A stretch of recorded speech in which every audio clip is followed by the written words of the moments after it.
আসসালামু আলাইকুম রহমতুল্লাহি অবরকাতু। আমি আবদুল্লাহ আলসাদ, আপনারা দেখছেন আবদুল্লাহ আলসাদ ব্লগস এবং ব্লগ ইউটিউব চ্যানেল।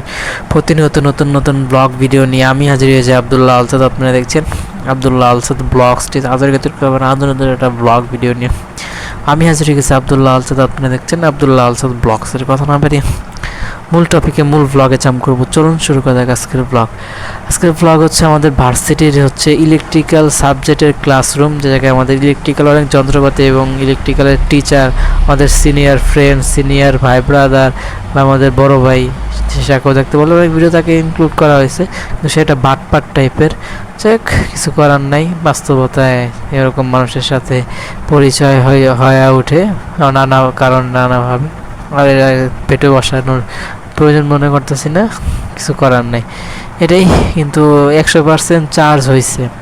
চার্জ হওয়ার পর অতিরিক্ত অনেকটা সময় 2 ঘন্টা বা তিন ঘন্টার এর বেশি হয়ে যাবে, 3 ঘন্টার বেশি টাইম পর্যন্ত এটা চার্জিং সকেটের সাথে চার্জার এবং ফোন লাগা অবস্থায় আসছিল। তার মানে প্রচুর 100% চার্জের এটা অতিক্রম করছে।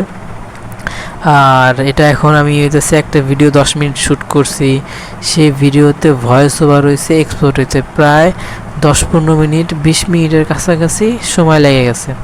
তারপরে 1% চার্জও কমে নাই, 100% আছে তো 100%। কিন্তু আমরা যদি সেইভাবে চার্জ না দিতাম, মনে করেন 1 ঘন্টা টাইম লিমিট থাকে চার্জ কমপ্লিট হয়ে যাওয়ার, একটা সময় নির্দিষ্ট স্বাভাবিকভাবে, ওই টাইম যদি আমরা করতাম ততক্ষণে 3-4% চার্জ, কমসে কম 5% চার্জ আমি ডাউন অবস্থায় দেখতাম। কিন্তু সেটা এই জায়গায় সম্ভব হয় নাই। প্রায় 100% চার্জের জায়গায় শো করতে, সেটা আসলে অনেক বড় ব্যাপার।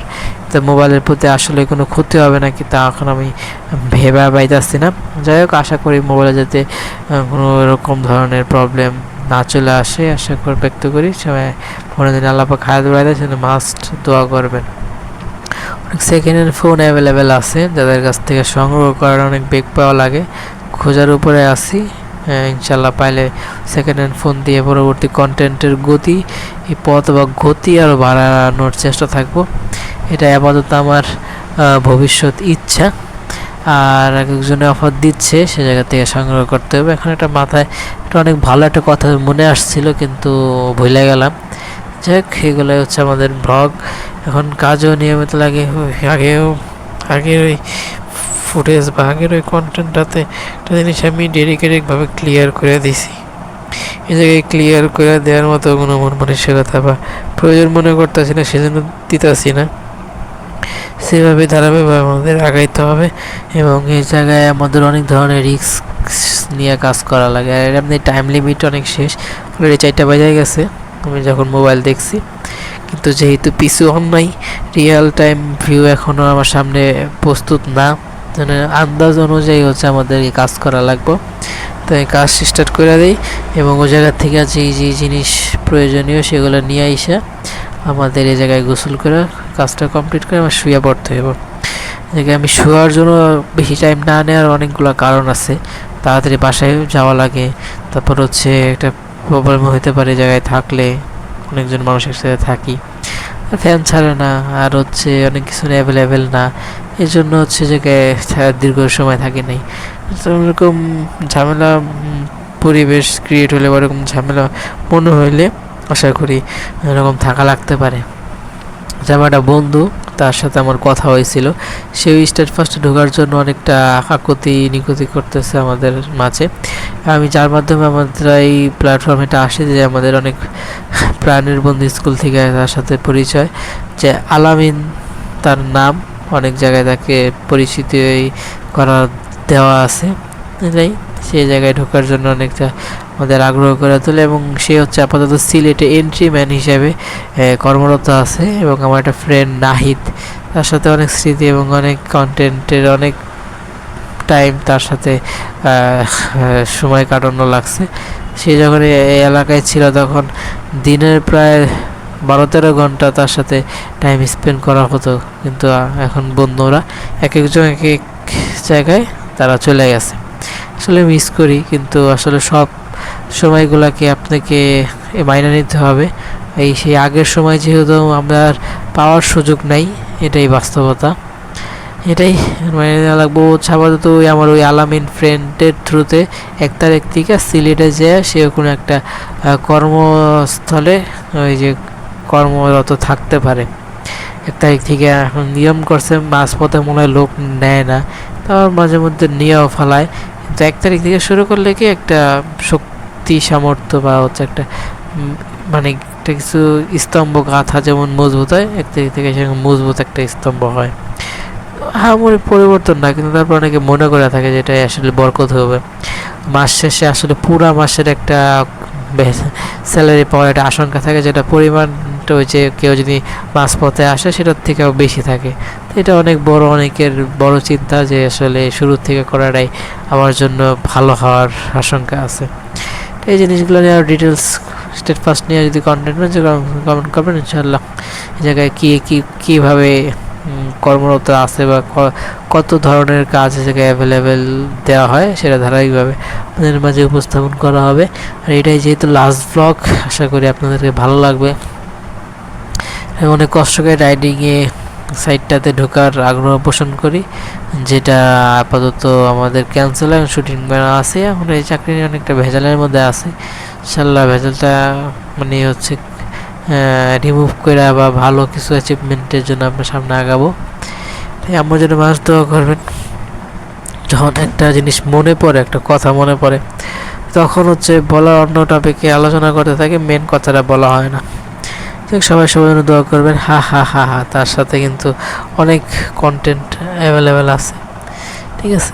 আর এই জায়গায় আমি অনেক হাস্যকর একটা ছবি আপনারা দেখতে পেলেন। হাস্যকর বলে কি, ইসলামী মাইন্ডের অনেক ভালো একটা ছবি তো উঠছে, যেটা মাথাটা না কাটলে কিন্তু আশা করি আপনাদের গ্রহণযোগ্যতা আরও শতগুণ পর্যন্ত বাইরে যাওয়ার আশঙ্কা থাকতো।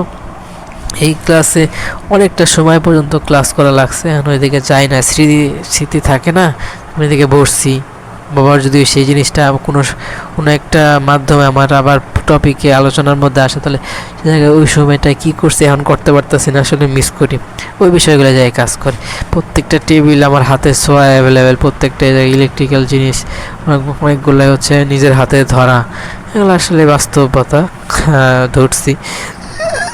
যাই মিস করি। এই জায়গায় অনেক ফ্রেন্ড সার্কেল আছে। একটা ভাই হচ্ছে সে কি মানে টেকনিক্যাল একটা নাম বললো, সে জায়গায় সে যাওয়ার জন্য চেষ্টা করছিল, ফোনও দিয়েছিল আমাকে।